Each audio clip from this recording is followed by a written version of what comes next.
Alis ka na dun. Anong akala mo, Sabi? Hindi ako gaganto sa'yo? Dahil sa ginawa mong prank sa akin nakaraan, sinabot mo pa talaga si Sinha. Ngayon, makakabawi na ako. Kaya maglinis muna tayo dito. Te, ikaw na maglinis dyan. Kaya mo na yan. Iba mabait ka naman. Eh di ikaw na.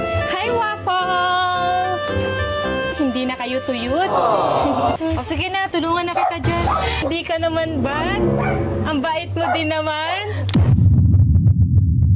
Tama na. Ay, sakto. Wala din naman akong kain. Kakain na din ako, sasabay na ako sa'yo. Mamaya ka na. Ayaw kita kasabay kumain. Ang pangit ng mukha mo, nakakawalang gana. Gusto ko samahan din kita kumain. Ayaw mo ba yun, Ate Sophia? Umalis ka nga doon. Diyan ka lang, upo ka lang dyan. Maglilinis na muna ako. Ay, wow! Bait-bait naman ang anak ko. Ayan, malinis na. Saan naman pupunta yun? Ano? Oh, no! Madali lang naman linisin to. Lilinisin ko na lang ulit. Sophia!